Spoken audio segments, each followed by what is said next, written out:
வளர்ச்சி அடைந்த நாடுகளில் இருந்து வரும் மின்னணு கழிவுகளை எடுத்து செல்லும் அல்லது அகற்றும் இடமாக மலேசியா மாறாதிருப்பதை உறுதி செய்யும் கடப்பாட்டில் இயற்கை வளம் மற்றும் சுற்றுச்சூழல் நிலைத்தன்மை அமைச்சு உறுதியாக உள்ளது. அமைச்சர் நிக் நஸ்மி நிக் அஹ்மத் அவ்வாறு கூறினார். இந்நடவடிக்கை அபாயகரமான கழிவுகளின் எல்லை தாண்டிய நகர்வுகளை கட்டுப்படுத்துதல் மற்றும் அவற்றின் வெளியேற்றம் மீதான பேசல் ஒப்பந்தத்திற்கு ஏற்ப அமைந்துள்ளது.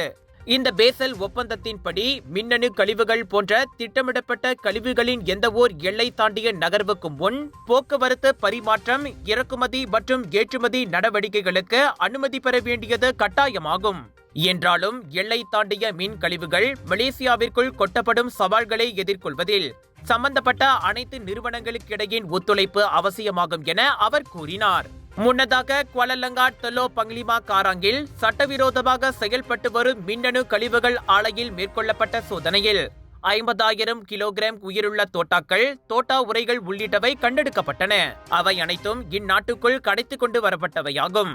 இதையடுத்து 1974 ஆண்டு சுற்றுச்சூழல் தர சட்டத்தின் கீழ் அத்தொழிற்சாலையின் செயல்பாடுகள் நிறுத்தி வைக்கப்பட்டுள்ளன.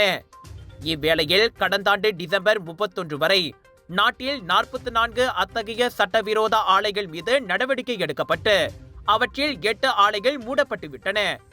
எஞ்சிய 36 ஆலைகள் சட்ட நடவடிக்கைகளை எதிர்நோக்கி உள்ளதாக அமைச்சர் கூறினார். மின்னணு கழிவுகள் என்பது பயன்படுத்தப்படாமல் எரியப்படும் மின்சார மற்றும் மின்னணு கருவிகள் மற்றும் அவற்றின் உதிரி பாகங்களை குறிக்கும்.